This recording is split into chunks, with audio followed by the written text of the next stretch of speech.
بسم الله الرحمن الرحيم صاد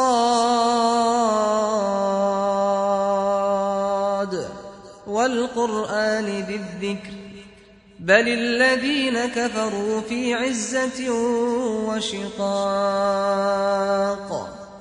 كم أهلكنا من قبلهم من قرن فنادوا ولا تحين مناص وعجبوا أن جاءهم منذر منهم وقال الكافرون هذا ساحر كذاب أجعل الآلهة إلها واحدا إن هذا لشيء عجاب وانطلق الملأ منهم أن امشوا واصبروا على آلهتكم إن هذا لشيء يراد ما سمعنا بهذا في الملة الآخرة إن هذا إلا اختلاق أأنزل عليه الذكر من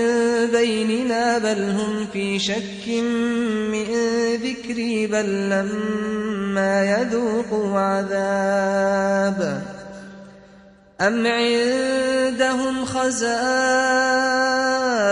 رحمة ربك العزيز الوهاب أم لهم ملك السماوات والأرض وما بينهما فليرتقوا في الأسباب جند ما هنالك مهزوم من الأحزاب كذبت قبلهم قوم نوح وعاد وفرعون ذو الأوتاد وثمود وقوم لوط وأصحاب الأيكة أولئك الأحزاب إن كل إلا كذب الرسل فحق عقاب وما ينظر هؤلاء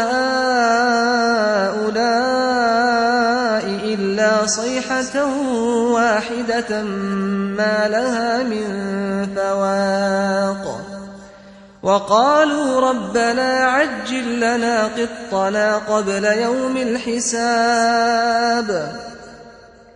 اصبر على ما يقولون واذكر عبدنا داود ذا الأيد إنه أواب إنا سخرنا الجبال معه يسبحن بالعشي والإشراق والطير محشورة كل له أواب وشددنا ملكه وآتيناه الحكمة وفصل الخطاب وهل أتاك نبأ الخصم إذ تسوروا المحراب إذ دخلوا على داود ففزع منهم قالوا لا تخف خصمان بغى بعضنا على بعض فاحكم بيننا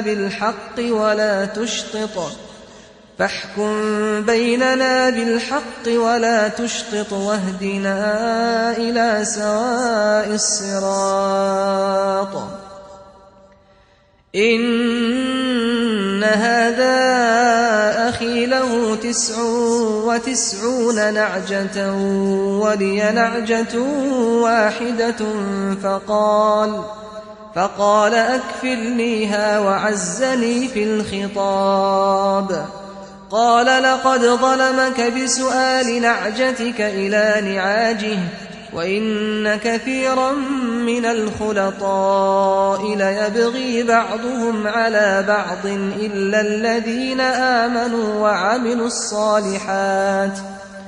إلا الذين آمنوا وعملوا الصالحات وقليل ما هم وظن داود أنما فتناه فاستغفر ربه وخر راكعا وأناب فغفرنا له ذلك وإن له عندنا لزلفى وحسن مآب. يا داود إنا جعلناك خليفة في الأرض فاحكم بين الناس بالحق ولا تتبع الهوى فيضلك عن سبيل الله. إن الذين يضلون عن سبيل الله لهم عذاب شديد بما نسوا يوم الحساب. وما خلقنا السماء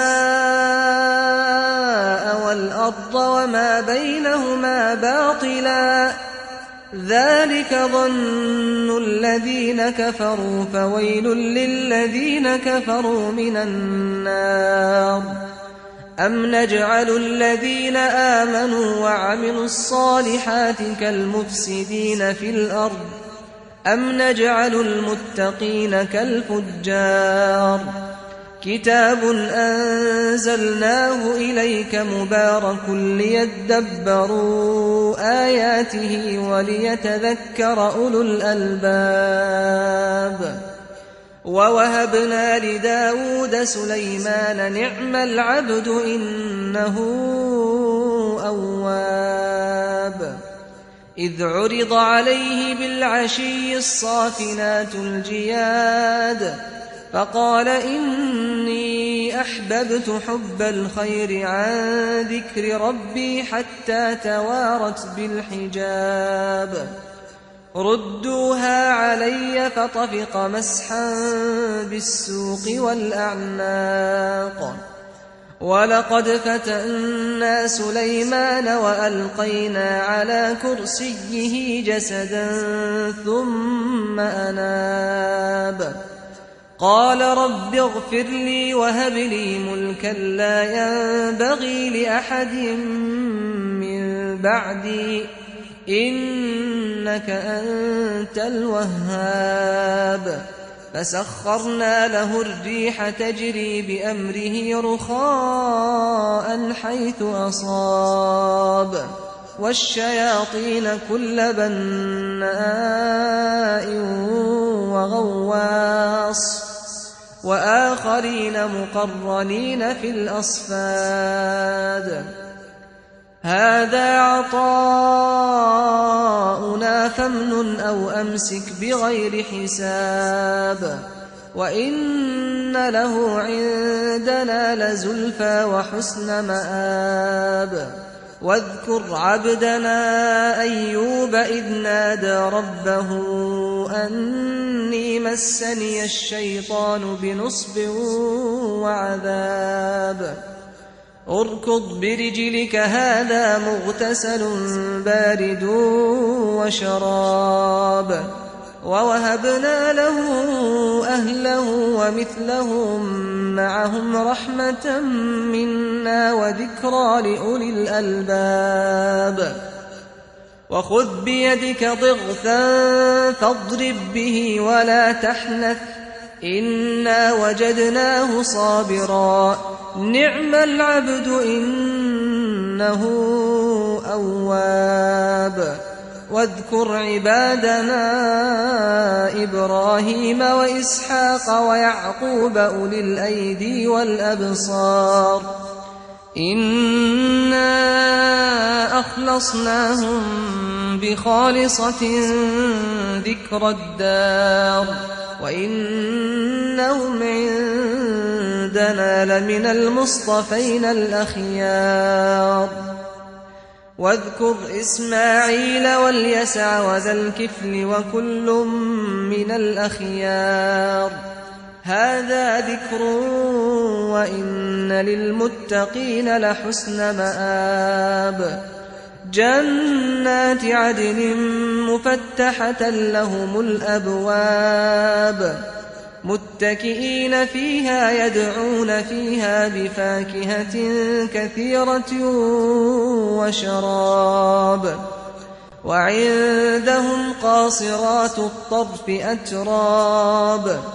هذا ما توعدون ليوم الحساب إن هذا لرزقنا ما له من نفاد هذا وإن للطاغين لشر مآب جهنم يصلونها فبئس المهاد هذا فليذوقوه حميم وغساق وآخر من شكله أزواج هذا فوج مقتحم معكم لا مرحبا بهم إنهم صالوا النار قالوا بل أنتم لا مرحبا بكم أنتم قدمتموه لنا فبئس القرار